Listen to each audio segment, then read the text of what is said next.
number of different recordings, and you will have to answer questions on what you hear.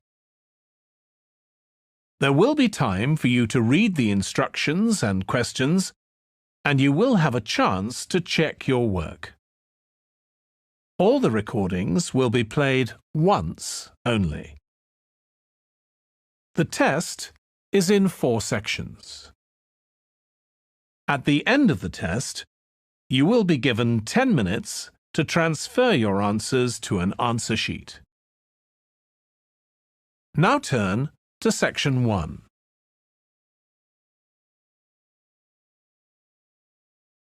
Section 1. You will hear a man telephoning a friend to find out about their local public library. First, you have some time to look at questions 1 to 4.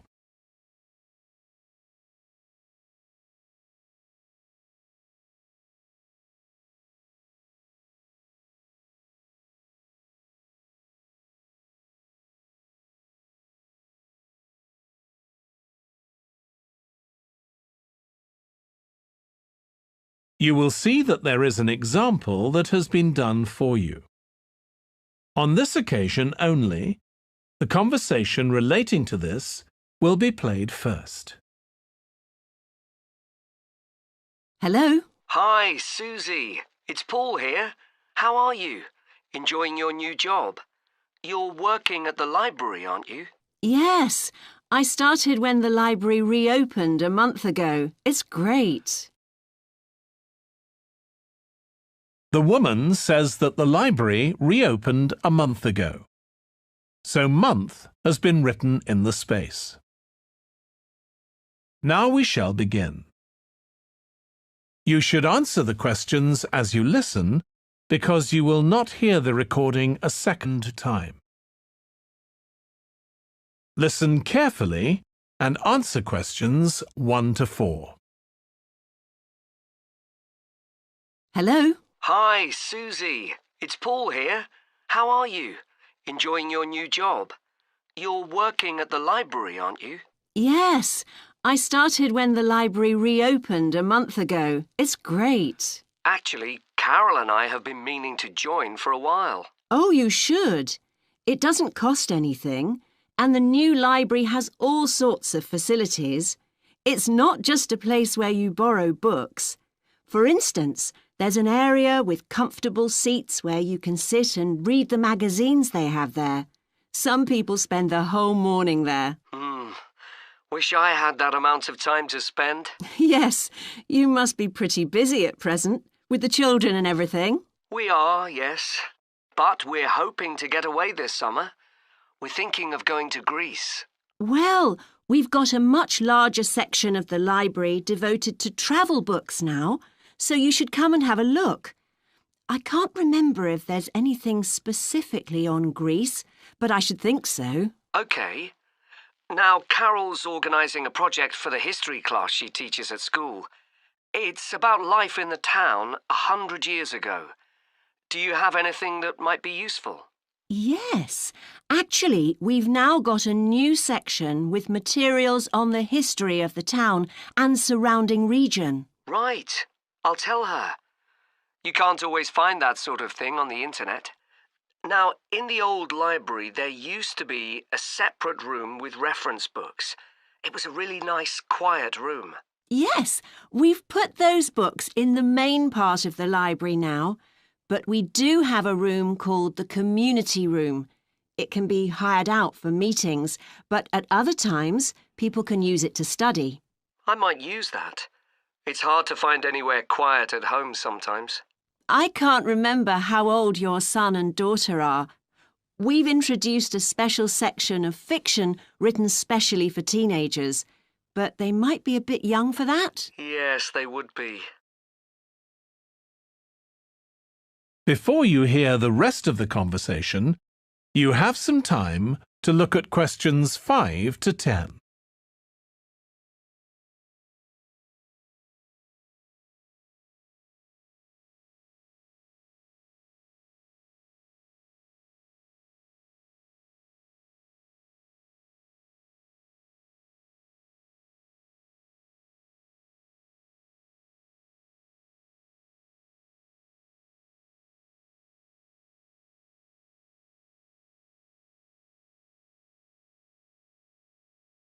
Now listen and answer questions 5 to 10. Well, we do have lots of activities for younger children. Yes? For example, we have a science club. At the next meeting, they're going to be doing experiments with stuff that everyone has in the kitchen, sugar and flour and so on. They might be interested, yes. And we have a competition for children called Reading Challenge. That doesn't begin until after the end of term. They have to read 6 books and they get a certificate if they manage it. So that gives them something to do while they're on holiday, instead of getting bored. That's the idea. And there's special activities for adults too. On Friday, we have a local author called Tanya Streep, who's going to be talking about her new novel. It's called Catch the Mouse, and she based the story on a crime that actually took place here years ago. Right. We're not free on Friday, but I'll look out for the book. Now, this probably isn't for you, but we do have IT support available for members. We get quite a few older people coming along who are wanting to get up to speed with computer technology. It's on Tuesday mornings. They don't need to make an appointment or anything. They just turn up. Well, my mother might be interested. I'll let her know. OK. And there's another service which you wouldn't expect from a library, which is a free medical checkup. The hospital arranges for someone to come along and measure the level of sugar in your blood, and they check cholesterol levels at the same time. Really? Yes, but that's only for the over 60s, so you wouldn't qualify. OK. Well, I'll tell my mother. She might be interested. What other information? Well, we do have a little shop with things like wall charts and greetings cards, and also stamps, so you can post the cards straight away, which is really useful. Yeah. Well, I'll bring the children round at the weekend and we'll join. Oh, one more thing. I'll be bringing the car. Is there parking available? Yes, and it's free in the evening and at weekends. Perfect. Well, thanks, Susie. See you soon. That is the end of section 1. You now have half a minute to check your answers.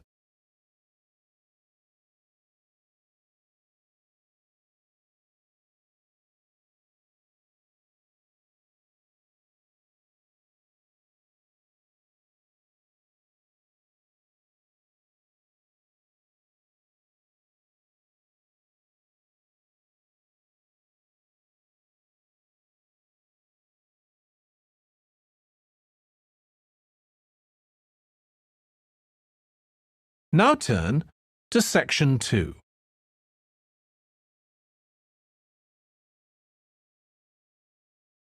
Section 2. You will hear part of a training session for new employees at a large travel company. First, you have some time to look at questions 11 to 17.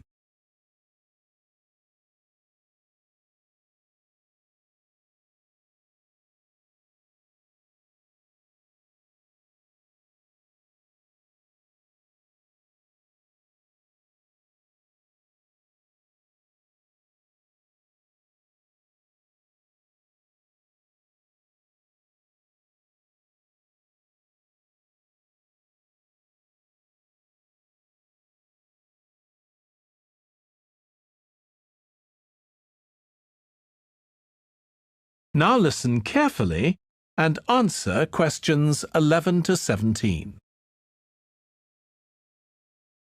In this session in your training day, we're going to look at some of the more specialized holidays we offer at BC Travel.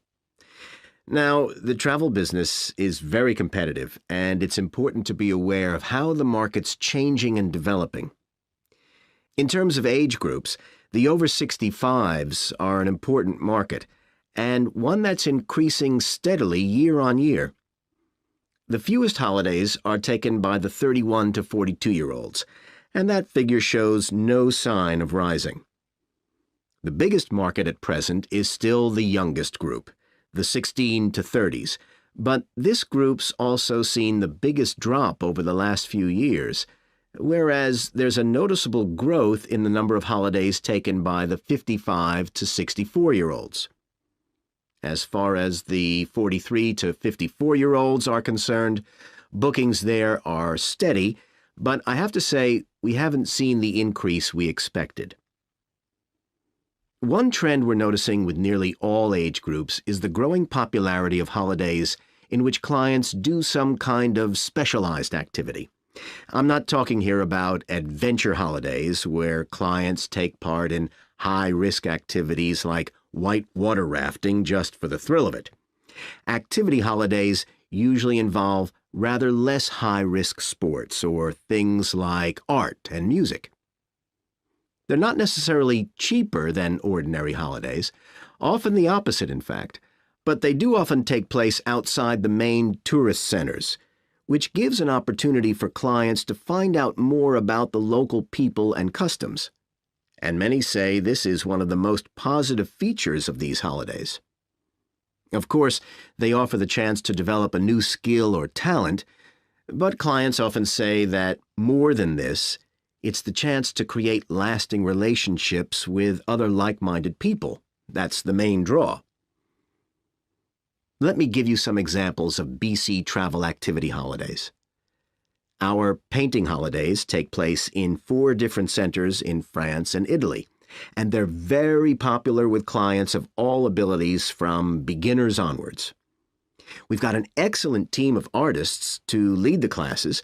Some of them have been with us from the start, and 5 additional ones will be joining us this year so that we can offer a greater number of classes in each center. As far as cooking holidays are concerned, I know a lot of agents offer holidays where clients cook recipes related to one particular country, usually the one they're staying in, but we focus on dishes from a great many different ones. Apart from that, you'll find the usual emphasis on good quality organic ingredients. That's more or less a given nowadays, and there are generally some meat-free recipes included. Our photography holidays take place in a wide range of countries from Iceland to Vietnam, and clients have the opportunity to see some stunning scenery. Groups are small, no more than 8, so clients can have one-on-one tuition during the holiday, and excursions are arranged with fully trained guides. At the end of each holiday, an exhibition is held of the photographs taken so that clients can see one another's work and receive valuable feedback from the tutor. Before you hear the rest of the training session, you have some time to look at questions 18 to 20.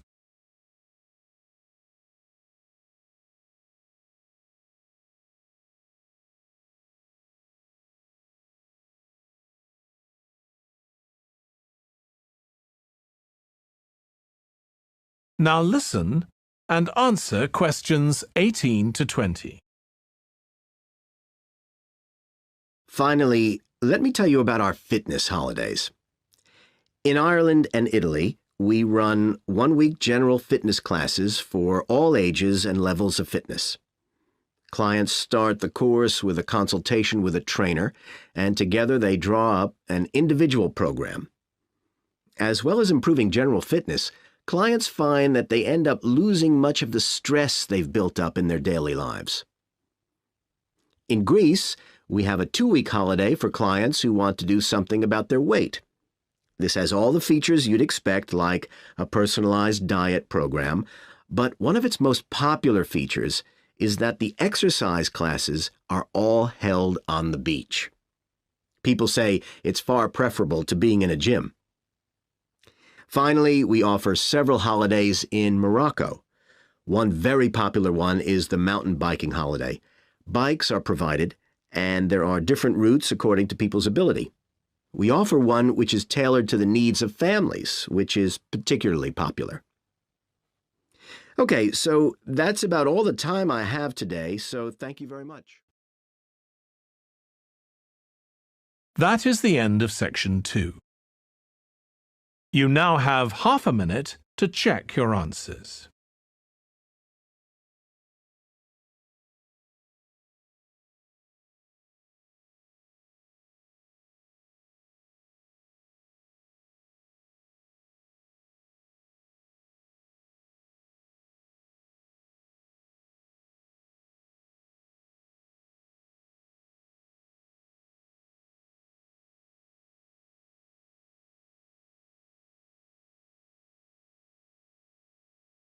Now turn to Section 3.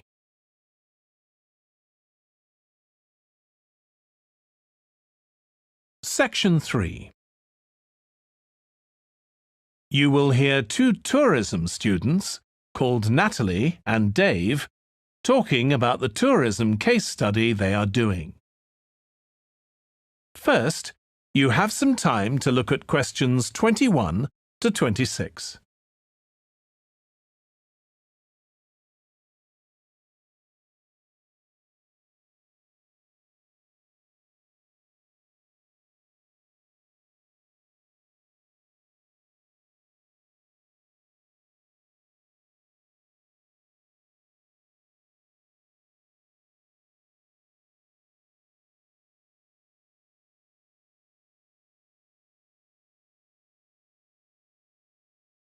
Now listen carefully and answer questions 21 to 26. Dave, I'm worried about our case study. I've done a bit of reading, but I'm not sure what's involved in actually writing a case study. I missed the lecture where Dr. Baker talked us through it. OK, well, it's quite straightforward. We've got our focus. That's tourism at the Horton Castle site. And you said you'd done some reading about it? Yes, I found some articles and made notes of the main points. Did you remember to keep a record of where you got the information from? Sure, I know what a pain it is when you forget that. OK, so we can compare what we've read. Then we have to decide on a particular problem or need at our site. And then think about who we're going to interview to get more information. OK, so who'd that be? The people who work there? And presumably some of the tourists too? Yes, both those groups. So we'll have to go to the site to do that, I suppose. But we might also do some of our interviewing away from the site. We could even contact some people here in the city, like administrators involved in overseeing tourism. OK, so we'll need to think about our interview questions and fix times and places for the meetings. It's all going to take a lot of time. And if we can, we should ask our interviewees if they can bring along some numerical data that we can add to support our findings. And photographs? I think we have plenty of those already. But Dr. Baker also said we have to establish with our interviewees whether we can identify them in our case study or whether they want to be anonymous. Oh, I wouldn't have thought of that. OK, once we've got all this information, I suppose we have to analyse it. Yes, put it all together and choose what's relevant to the problem we're focusing on, and analyse that carefully to find out if we can identify any trends or regularities there. That's the main thing at this stage, rather than concentrating on details or lots of facts. OK, and then once we've analysed that, what next? Well, then we need to think about what we do with the data we've selected to make it as clear as possible to our readers. Things like graphs or tables or charts. Right. Then the case study itself is mostly quite standard. We begin by presenting the problem and giving some background, then go through the main sections. But the thing that surprised me is that in a normal report, we'd end with some suggestions to deal with the problem or need we identified. But in a case study, we end up with a question or a series of questions to our readers, and they decide what ought to be done. Oh, I hadn't realised that. Before you hear the rest of the discussion, you have some time to look at questions 27 to 30.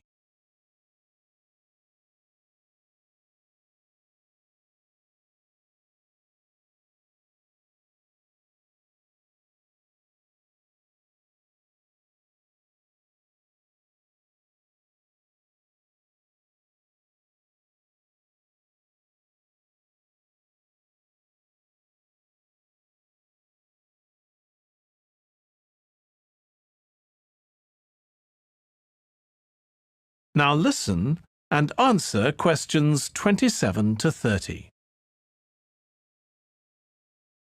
So, basically, the problem we're addressing in our case study of the Horton Castle site is why so few tourists are visiting it.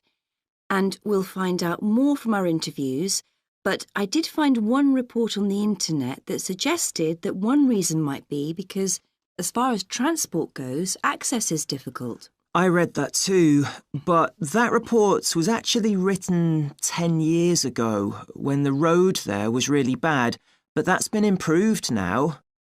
And I think there's plenty of fascinating stuff there for a really good day out, but you'd never realise it from the castle website. Maybe that's the problem. Yes, it's really dry and boring. I read somewhere a suggestion that what the castle needs is a visitor centre. So we could have a look for some information about that on the internet. What would we need to know? Well, who'd use it for a start? It'd be good to know what categories the visitors fell into too, like school parties or retired people. But I think we'd have to talk to staff to get that information. OK, and as we're thinking of suggesting a visitor centre, we'd also have to look at potential problems. I mean, obviously it wouldn't be cheap to set up. No, but it could be a really good investment.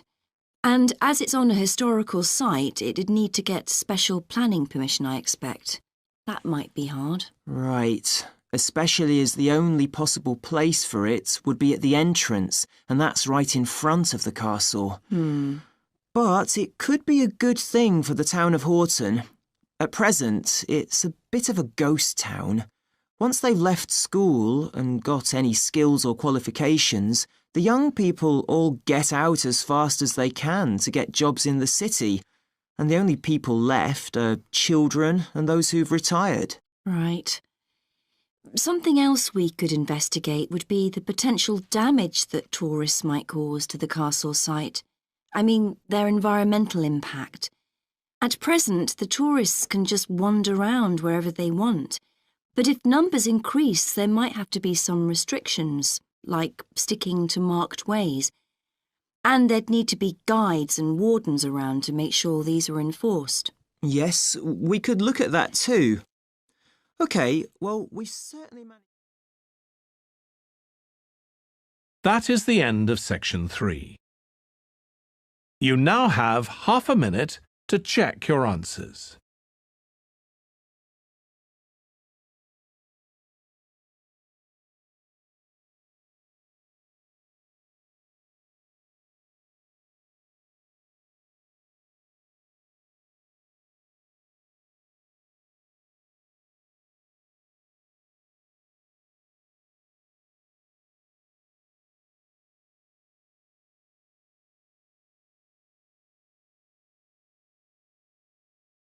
Now turn to section 4.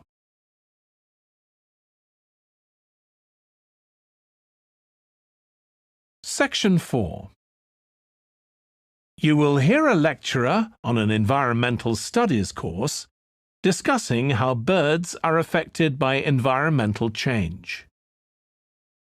First, you have some time to look at questions 31 to 40.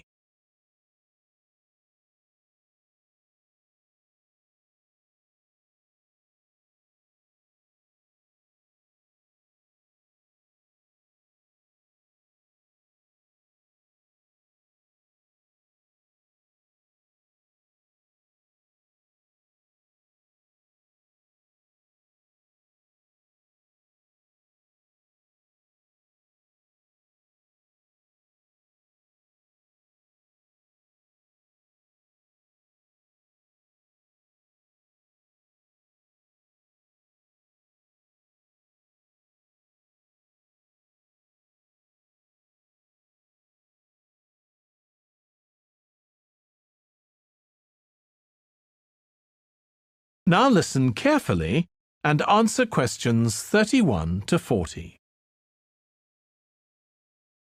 OK, so we've been looking at how man-made changes in our environment can affect wildlife. Now, I'll discuss a particular example. Let's take a look at mercury. Mercury's one of the 120 or so elements that make up all matter, and it has the symbol Hg. It's a shiny, silvery substance. You may have seen it in old-fashioned thermometers, but it's not used much for domestic purposes now because it's highly toxic. But the problem is that the amount of mercury in the environment's increasing. The main reason for this is the power plants used to produce electricity. The main source of energy that most of them use is still coal, and when it's burned, it releases mercury into the atmosphere.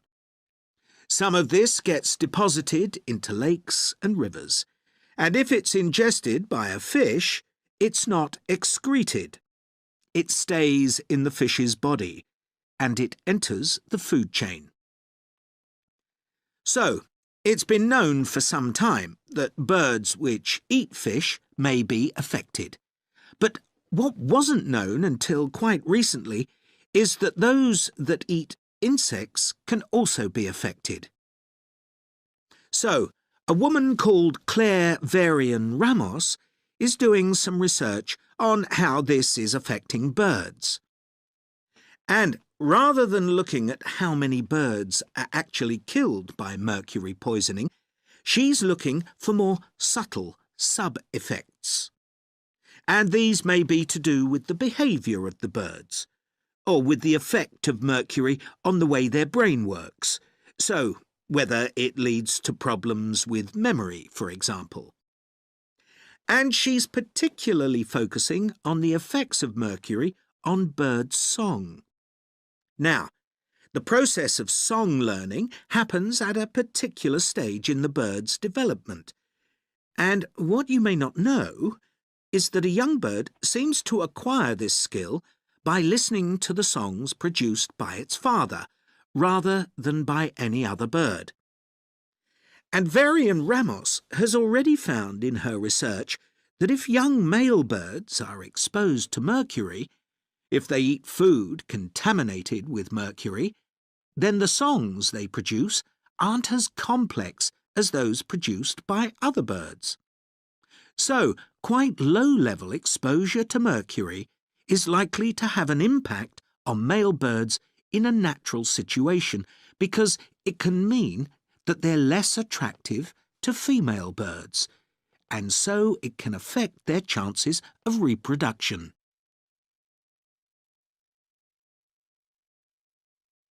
Now, the way she's carrying out this research is worth thinking about. She's using a mixture of studies, using birds kept in laboratories and studies carried out outdoors in the wild.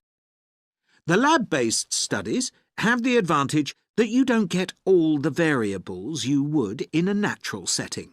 So, the experimenter has a much higher level of control, and that means they can be more confident about their results in some ways. And of course, they don't have to worry about going out and finding the birds in order to observe them. So, what are the implications here for humans?